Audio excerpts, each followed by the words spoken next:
함께 읽은 본문의 말씀을 통해 경외라는 제목으로 함께 말씀 나누도록 하겠습니다. 사진을 좀 한 장 보여주시겠어요? 이 사진은 종교개혁자 루터의 도시라고 불렸던 독일의 비텐베르크의 성교회, 루터 교회라고도 이렇게 알려지기도 했는데요. 이 1500년대에 이 루터는 부패한 교회의 모습을 보며 가슴앓이하는 심정으로 95개 반박문을 써 붙였던 사건을, 그것이 종교개혁의 시작이 되었다라는 것을 알 수 있을 것입니다. 다음 사진 보여주시면 이게 바로 1500년대에 루터가 그 당시에 부패한 교회들, 그 교회들의 모습을 향해 써붙였던 95개의 이 반박문, 그것이 저렇게 동으로 다 쓰여져 있는 것입니다. 이 교회는 또 역사적으로 이 루터가 처음으로 교회에서 주의 만찬에 성도들에게 떡과 함께 포도주를 나누어 줬던 역사적인 장소이기도 합니다. 사진 내려주시고요. 그 전까지는 주의 만찬에 성도들은 떡만 먹었어요. 그리고 집례자만 포도주를 마셨습니다. 이건 여러 가지 의견이 있고, 이게 기독교가 천주교와 또 개신교로 분리되는 과정 가운데서의 어떤 의견들, 그러나 함께 모두가 떡과 포도주를 마시는 일에 있어서는 루터가 그러한 역할을 했다라는 것 알 수 있습니다. 이 교회에는 루터가 사용했던 작은 방이 하나 있는데, 지금도 이 종교개혁 순례지로 이 교회를 많이 방문을 하거든요. 가본 건 아닙니다. 들은 얘기입니다. 그런데 그곳에 가면 그 루터가 썼던 방의 벽에는 많은 잉크 자국이 지금도 남아있다고 합니다. 이게 왜 그러냐면, 루터가 하나님 앞에서 세상과 타협하고 싶은 마음, 안락한 생활을 추구하고 싶은 그 유혹이 생길 때마다 그 유혹을 이기고자 결연히 다짐하면서 그 벽에 그 잉크병을 던지기도 하고 그 펜을 던지기도 하여서 생겼던 그 자국이 지금까지도 남아 있다고 합니다. 결국 이곳에서 루터는 라틴어 성경을 독일어로 번역하는 큰 일을 해내기도 했습니다. 신앙은 끊임없는 갈등의 연속입니다. 내적인 외적인 갈등은 누구에게나 존재합니다. 결국 그 갈등에서 하나님의 뜻을 선택하는 자가 순종의 사람으로 하나님 앞에 쓰임받고 하나님 앞에 기억되어지는 사람이 되는 것이죠. 오늘 함께 읽은 이 본문의 말씀, 우리가 익숙하게 들었던 내용입니다. 그러나 그 내용은 언제 들어도 익숙하지가 않습니다. 가장 소중한 것을 직접적으로 요구하시는 하나님을 만나기 때문입니다. 한 가정의 자녀를 먼저 데려가시는 경우를 우리가 종종 마주하게 됩니다.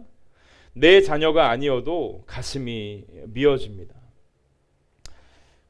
저희 올해 초에 소천하셨던 저희 장모님의 납골당이 있는 그곳에 추모관에 가봐도 그 납골당 그 사진이나 이런 출생 연도들을 보면 정말 가슴 아픈 사연들이 있습니다.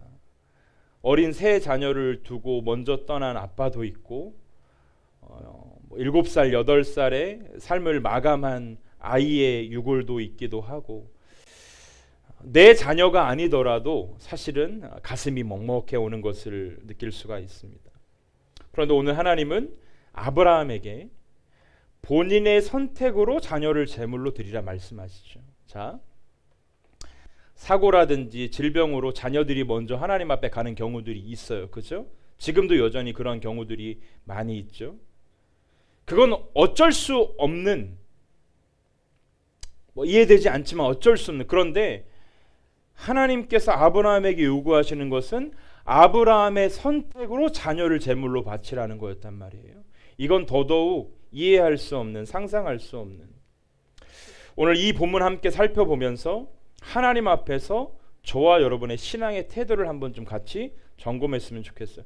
성경에 일어나는 일을 마주할 때 여러분, 그대로 살아라가 우리에게 요구되어지는 메시지가 아닙니다. 그 사건 앞에 어떠한 태도를 가지고 살아갔는가를 우리는 늘 배울 수 있어야 되거든요. 그래서 우리의 마음의 현 주소, 우리 심령의 현 상태를 좀 살펴보면서 다시 한번 우리를 어떠한 삶으로 인도하기를 원하시는가, 이 하나님의 의도를 파악하고 그 은혜를 마음의 신비에 새기는 귀한 은혜가 있기를 소망해 봅니다.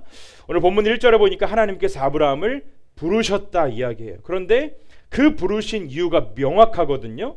아브라함을 뭐 하시려고? 시험하시려고. 아브라함을 시험하시려고. 우리는 시험에 들지 않기 위해 기도하고 노력합니다. 그러나 하나님께서 직접 아브라함을 시험하시기 위해 아브라함을 부르셨습니다. 하나님은 아브라함의 마음, 중심을 알고 싶으셨던 것이죠. 하나님이 우리를 다 아시는데 굳이 이렇게 시험하실 필요가 있는가? 자, 여러분, 우리의 고백과 그 고백을 삶으로 살아내는 것은 차이가 있음을 우리는 발견을 해야 될 것입니다. 함께 모여서 하나님 찬양하고 기도하고 선포되어지는 말씀에 아멘하고 그러한 고백들을 하는 것도 귀한 고백이지만, 진짜는 그 고백이 우리의 삶의 자리에서 실현되는가, 그게 진짜 그리스도인이고 진짜 하나님의 자녀이기 때문이라는 것이죠. 하나님은 아브라함에게 맡기실 일이 컸기에 그를 시험하시는 것도 강하게 시험하시지 않았는가 생각을 해봅니다. 아브라함을 통해 열국의 아비가 되게 하시려고, 그를 통해 수많은 사람들이 하나님의 자녀가 되게 하시려고, 그래서 시험이 강하게 자녀를 번제로 바쳐라. 그 자녀는 어떤 자녀입니까? 여러분, 우리가 잘 알고 있듯이 100세에 얻은 자녀예요. 하나님께서 아브라함이 몇 세에 이 자녀를 주실 것이라고 약속하셨냐면 75세가 되던 해에 아브라함에게 자녀를 주신다고 약속하셨어요. 그러니까 25년의 기다림 끝에, 아시겠지만 생리학적으로는 모든 것이 불가능한 상태에서 하나님께서 약속을 주셨어요. 그러면 그 약속이 빠르게 적용되면 좋겠는데 그 약속이 이루어지기까지 25년이라는 시간이 걸렸단 말이죠. 물론 25년을 기다렸든 뭐 바로 얻은 자녀이든 모두에게 자녀는 소중합니다. 하지만 아브라함에게는 좀 더 남다르지 않았겠습니까? 하나님이 약속하셨고 그 약속을 기다리며 기다림 속에 얻어진 자녀란 말이에요. 그런데 하나님께서 다시 그 아들을 자신에게 바치라 말씀하시죠. 그것도 번제로 말입니다. 제가 예전에 이 설교를 그 중고등부 사역할 때 했더니 어떤 애가 이렇게 설교 들으면서 툭 튀어나오고 말이 툭 튀어나오고 줬다 뺏었네? 이렇게 얘기를 하더라고요. 맞아요. 하나님이 주었다 다시 거두어 가셨어요. 번제로 바쳐라. 여러분, 번제 아시죠? 제물을 불에 완전히 태워서 그 향기로 하나님을 기쁘시게 하는 제물, 제사입니다. 이 번제단 위에 희생되는 짐승은 가죽을 제한 모든 부분을 거룩한 불로 태워서 그 연기로 하나님 앞에 제사하는 것이 번제인데, 그것도 가장 잔인한 방법으로 이 아들을 하나님께 바치라 말씀하시죠. 그런데 그것보다 더 이해되지 않는 것이 오늘 읽지는 않았지만 이 아브라함의 행동입니다. 하나님께서 아브라함에게 명령하신 이후에 그 바로 다음 절에 이어지는 구절이 무엇이냐면 3절 말씀에 보면 아브라함이 아침에 일찍 일어나 나귀의 안장을 지우고 두 종과 그 아들 이삭을 데리고 번제에 쓸 나무를 쪼개어 가지고 떠나 하나님이 자기에게 일러주신 곳으로 갔다 이야기합니다. 지체하지 않고 아브라함은 하나님께서 자신에게 명령하신 그 명령을 그대로 순종하고 있는, 잘 인간적으로 이해되지 않는 그 모습을 보입니다. 하나님의 명령도 인간적으로 잘 이해가 되지 않고 순종하려는 아브라함의 그 태도도 인간적으로는 잘 이해가 되지 않습니다. 하지만 우리는 기억해야 될 것이 하나 있습니다. 믿음은 이해의 영역이 아니라는 것입니다. 영적인 생활은, 신앙생활은 이해의 영역이 아니라는 것입니다. 이해되어져서 하는 것은 종교입니다. 그러나 우리는 진리를 믿고 진리를 따라 살아가는 자들입니다. 진리는 변하지 않습니다. 그러기에 그 진리 대신 하나님 말씀 앞에 순종하는 자와 불순종하는 자가 있을 뿐입니다. 영적 생활은 단순해야 됩니다. 하나님은 말씀하시고 순종하는 누군가를 하시고 그 순종하는 사람의 인생을 책임지시고 인도하시는 것, 이것이 성경 역사의 수많은 사람들의 이야기이고 지금도 우리에게 요구되어지는 하나님의 뜻이라는 것입니다. 하나님께 관심 없는 사람은요, 그 하나님의 말씀하심이 잘 들리지 않아요. 관심이 없는데 어찌 관심의 대상이 무엇이 원하는지를 알 수 있겠습니까? 제가 한 18년 정도 부교육자로, 또 지금 우리 흐르는 교회를 2년 5개월 이렇게 한 20년 정도 사역자란 이름으로 지내오면서 수많은 성도들, 수많은 교회들을 만났습니다. 그런데 그때마다 드는 의문이 있었습니다. 왜 하나님은 저 사람에게 말씀하셔서 순종하게 하시지? 더 형편 좋은 사람도 있고 더 상황이 여유 있는 사람이 있는데 왜 그 사람에게 순종을 요구하시지 않고 왜 저 가난한 사람, 저 연약한 사람에게 말씀하셔서 순종하게 하시지? 그런데 제가 뒤늦게 깨달았습니다. 아무에게나 순종을 요구하시는 것이 아니라 들을 귀가 있는 자였기 때문에 그 사람이 순종했다라는 것입니다. 저에게 구두 한 켤레가 있습니다. 세상 불편한 구두입니다. 뭐가 불편하냐면 그 선물 받은 그 사람을 생각할 때마다 마음이 불편하다라는 거죠. 아시다시피 저는 몸이 좋기 때문에 옷을 비싼 걸 잘 안 입습니다. 그냥 5만 원 이상 넘어가지 않는 선에서 늘 옷을 삽니다. 제가 목사 안수 받고 사역하던 교회 집사님께서 전화가 왔습니다. 목사님, 제가 선물 하나 하고 싶다. 나 괜찮다고. 제가 서울에서 사역했을 때니까 성수동으로 나오라고 하시더라고요. 그래서 못 이기는 척하고 나갔습니다. 성수동에 가면 구두거리가 있습니다. 구두거리가. 그래서 목사님, 제가 수제화를 하나 좀 맞춰 드리고 싶습니다. 수제화 신어 본 적도 없고 수제는 이제 수제비밖에 안 먹어봤기 때문에 수제는 먹는 거밖에 안 먹어봤는데, 그래서 제가 이거를 거기까지 갔는데 어떻게 해야 되나. 그래서 이제 그 집에 들어갔는데 제가 깜짝 놀란 게 30만 원 밑에가 없는 거예요. 뭐 40만 원, 50만 원 고르라는 거예요. 그 왜냐하면 이분은 하루 벌어 하루 먹고 사는 재봉하시는 분이었단 말이에요. 왜냐하면 제가 살던 그 지역에서 조금만 올라가면 면목동이라고 예전에 봉제 공장이 많았던 곳이라고 하더라고요. 차라리 뭐 5만 원, 10만 원짜리면 내 마음이 조금 편하겠는데. 그래서 제가 고르라는데 제 눈은 디자인을 향하지 않았습니다.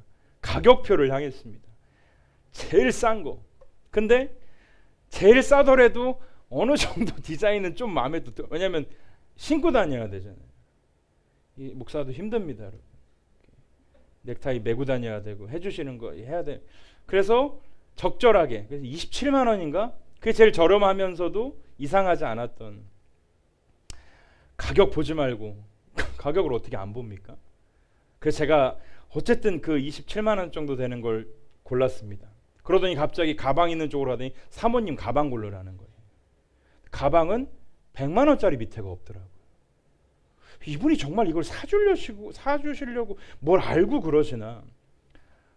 제가 그거를 뿌리쳐야 되는데 뿌리쳤어요. 근데 제 아내를 팔았어요. 제 아내가 나쁜 사람이 됐죠.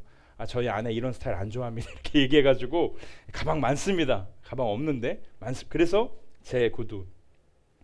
제가 사역하다 보니까 뭐 목회자를 섬기는 것뿐만 아니라 하나님 앞에서도 마찬가지고 물질이 환경이 있어서 돼서 섬기는 게 아니라 마음을 주실 때 순종하면 그게 되는 거더라고요. 그걸 많이 경험하게 되거든요. 저는 오늘 하나님께서 아브라함에게 왜 이 요구를 하셨는가? 아브라함이었기 때문에 이 요구를 하시지 않았겠는가? 여러분, 이게 자녀가 있기 전과 자녀가 있고 난 후에 이 본문을 대하는 태도가 완전히 달라집니다. 제가 미혼일 때 읽었던 이 본문과 자녀들이 생기고 나서 읽는 이 본문은 완전히 달라진다니까요. 생각해 보십시오. 자녀를 제물로 못 들은 척 하겠죠. 못 들은 척 하겠죠. 다른 건 드려도 이것만은 안 됩니다. 그러나 아브라함에게도 이 하나님의 음성이 들렸고, 우리가 믿음 생활을 하면서 하나님이 순종을 요구하실 때에 그 순종이 들리고 그 말씀이 들린다라는 건 내 영이 살아있다라는 증거이니 감사하시길 바라요. 주님이 내게 순종을 요구하셔서 내 소유가 사라지는 것이 불행일까요? 아닙니다. 사라지는 게 아닙니다, 여러분. 하나님이 받으시는 것이고 영원한 주님의 나라의 상급으로 쌓이게 되는 것입니다. 영원한 하나님의 나라를 믿고 사모한다라면 우리는 그 말을 할 수 없는 것이죠. 지금 내가 가장 소중하게 여기고 있는 것을 주님의 요구에 드릴 수 있다는 불행이 아니라 다행임을 기억하시기를 바라겠습니다. 여러분, 이 복 누리셨으면 좋겠어요. 사라지는 게 아니에요. 내 것을 주님이 요구하신다라는 것에 감사할 수 있어야 돼요. 계속해서 아브라함은 하나님께 이삭을 드릴 준비를 해요.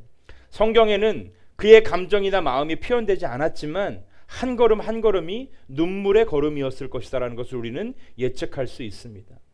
어느 정도 길을 가다가 아브라함은 함께 동행했던 두 사람에게 동행을 중단할 것을 요청합니다. 그리고 우리는 가서 예배하고 올 테니 기다리라 요구합니다. 그러면서 이삭을 향해 아들이라는 표현 대신 이 아이라는 표현을 쓰고 있습니다. 이미 아브라함은 마음적으로 이삭을 하나님께 드렸다라는 것을 증명해주고 있는 것입니다. 그런 의미에서 이미 바쳤기 때문에 내 것이 아니다라는 것을 지금 내 아들이 아니라 이 아이라는 표현으로 고백하고 있는 것입니다. 자녀가 우리의 소유가 아니라는 것, 주님이 잠시 맡기신 것이라는 것, 우리가 사는 날 동안 우리의 것은 없다라는 것, 우리는 청지기로서 잘 맡았다가 하나님께 다시 돌려드려야 된다라는 것, 이것이 우리의 신앙임을 기억하시기를 바랍니다. 여기에서 아브라함은 이삭에게 번제에 쓰일 나무를 지우게 해요. 자, 왜 굳이? 여러분, 구약 성경에 나타난 대부분의 사건은 신약에 나타난 예수 그리스도를 예표하고 있습니다. 예표하고 있단 말이에요. 그러면 여러분 이해가 되세요? 이 장면은 하나님께서 인간이 져야 될 십자가를 예수님께 대신 지우신 이 대속의 사건을 연상시키는 장면입니다. 이 유대교에서 성경을 조사하고 연구하는 문헌인 이 미드라시에 보면 나무를 지고 있는 이삭을 십자가를 지고 저주를 받은 예수 그리스도와 동일하다 해석을 하고 설명을 하기도 합니다. 그렇게 단둘이 제사의 장소를 향하는데, 이거 참 드라마도 이런 드라마가 어디 있습니까? 가슴 아픈 드라마가 쓰여지는데 이삭이 얘기해요. 아빠, 아버지, 불도 있고 나무도 있는데 어린 양은 어디에 있습니까? 그럼 참 가슴 아픈, 저는 어제 계속 설교를 준비하면서 이걸 드라마로 쓴다라면 이것처럼 가슴 아픈 일이 어디 있겠는가? 아브라함이 뭐라고 이야기합니까? 너야 임마, 이렇게 얘기하지 않았습니다. 아브라함이 뭐라고 이야기합니까? 하나님이 준비하셨어. 하나님이 준비하셨어. 그렇게 이삭을 제물로 바칠 모든 준비가 마치고 아브라함이 칼로 내려치는 그 순간 하나님께서 다시 아브라함을 부르세요. 1절에서 아브라함을 부르신 것과 똑같이 아브라함을 부르세요. 그런데 여러분, 1절에서도 하나님이 아브라함을 부르실 때에 아브라함이 주님, 제가 여기 있습니다. 이 말씀에서도 이 이삭을 칼로 내려치려는 그 순간 부르실 때에도 아브라함은 동일하게 주님, 제가 여기 있습니다 이야기합니다. 여기에서 우리는 하나님을 향한 아브라함의 태도를 살필 수 있습니다. 언제든 주님의 부르심에 응답할 준비가 되어 있었다라는 것입니다. 그것은 아브라함과 하나님과의 친밀함으로 볼 수 있는 것입니다. 여러분, 부모가 자녀를 키울 때에 자녀의 소리에 민감하게 됩니다. 언제든 응답할 준비가 되어 있습니다. 아이가 어느 정도 자라는 순간까지 온통 자녀의 소리와 행동에 관심을 갖게 되는 것. 여러분, 이 어린 아이와 부모와의 이 친밀함, 하나님과 아브라함의 친밀함은 이 부모와 자녀 이상의 친밀함을 뛰어넘는 언제든 부르심에 답할 준비가 되어 있는 친밀함이었다라는 것입니다. 끝까지 순종하는 아브라함의 태도를 하나님은 오늘 성경에 보니까 경외라고 이야기를 합니다. 네가 이렇게 내가 명한 모든 것에 순종하는 그 모습을 보니 네가 나를 경외하는 줄을 내가 알겠다 이야기하고 계십니다. 이 국어사전에는 이 경외라는 말이 공경하면서 두려워하다 이렇게 쓰여져 있습니다. 하지만 성경에는 하나님을 존경함으로 순종하는 것이 경외이다 이야기합니다. 하나님이 인간을 통해 언제 가장 큰 영광을 받으시는가? 따라합시다. 순종할 때. 그럼 평생 이 고백이 우리 안에 있어야 됩니다. 하나님은 여러분이 여러분의 계획과 뜻으로 좋은 것을 만들어 그것을 드리는 것보다 하나님의 요구에 순종하는 하나님의 그 백성들을 가장 귀하게 여겨주신다라는 거예요. 그래서 순종이 제사보다 낫고, 그래서 순종하는 하나님의 사람들이 여전히 이 시대에도 하나님 나라의 역사를 함께 일구어 가는 것입니다. 순종은 그분의 절대 주권을 인정하는 행위인 것입니다. 인생의 주어가 내가 아니라 하나님임을 고백하는 행위입니다. 하나님은 아브라함의 순종을 경외라고 표현하시면서 우리 인생들이 살아가야 될 지향점을 말씀해 주십니다. 우리가 읽지 않았지만 13절 말씀에 보면 뿌리 수풀에 걸려있는 숫양이 등장을 합니다.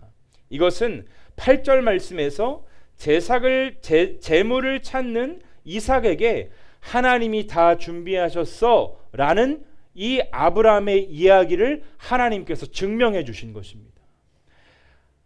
아빠, 제물이 어디 있어요? 라고 이야기했을 때에 물론 우리가 아브라함의 그 속마음을 다 알 수는 없죠.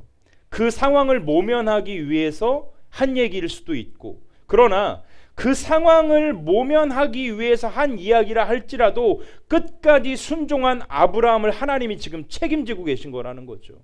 왜 13절에 갑자기 뿌리 수풀에 걸린 이 양이 등장을 했을까요? 하나님은 아브라함이 아들에게 한 그 이야기를 증명시켜 주시려고 이 숫양을 사용하셨다라는 거예요. 그 시간 그 자리에 그 뿔이 걸려서 그 자리에 나타나도록 하셨다라는 것입니다. 이것을 통해 우리가 기억할 수 있는 것이 무엇입니까? 믿음으로 사는 자의 삶을 하나님이 책임진다라는 거예요.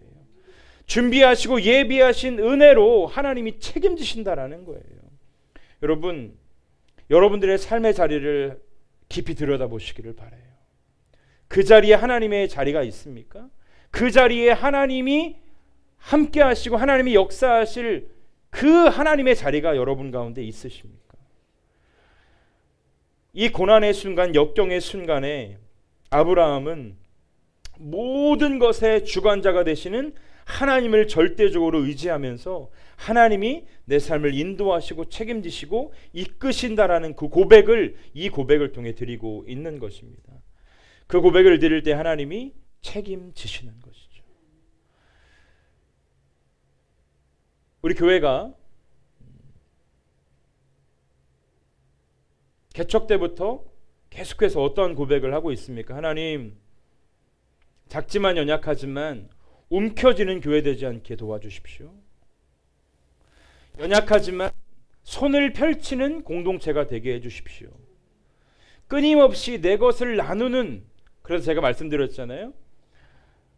우리 교회가 계속해서 이렇게 연약함 속에서 나눔을 할 때마다 하나님이 그것을 기뻐하신다라는 것을 누군가를 통해 보여주신다라고. 저 혼자 소름 돋죠. 왜냐하면 제가 상황들을 보니까 저희가 화요일 날 그렇게 오후에 장학금을 기부했지 않습니까, 여러분? 화요일 저녁에 무명으로 장학금만큼은 아니지만 적지 않은 헌금이 또 우리 교회로 흘러 들어왔어요. 너무 신기하지 않습니까? 이 신기한 건 아니죠. 하나님의 섭리이기 때문에.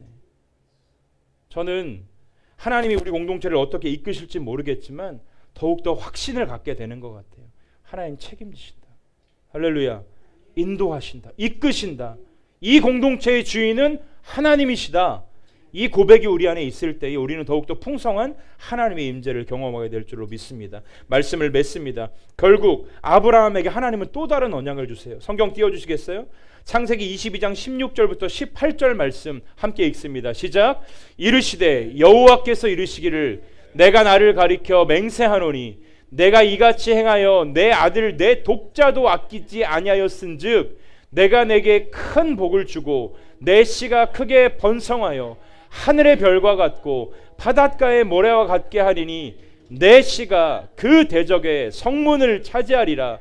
또 내 씨로 말미암아 천하 만민이 복을 받으리니 이는 내가 나의 말을 준행하였음이라 하셨다 하니라. 아멘. 순종한 아브라함, 그 순종의 대가로 하나님은 열국의 아비가 되게 하십니다. 마지막으로 이 이야기만 하나 하자고요.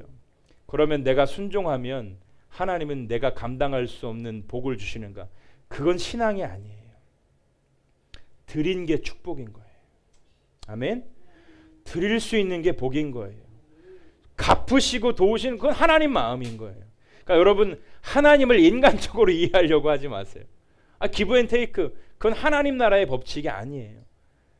내가 드릴 수 있는 것이 먼저는 큰 복임을 기억하시길 축복합니다. 특별히 이 물질을 우상으로 여기는 이 시대 가운데 내 것을 나눈다, 내 것을 쪼개어 하나님께 드린다. 여러분, 그 믿음이 있음이 여러분의 감사의 제목 되기를 축복합니다. 여러분, 순종하는 우리가 되기를 바라요. 순종하는 여러분 되시길 바라요.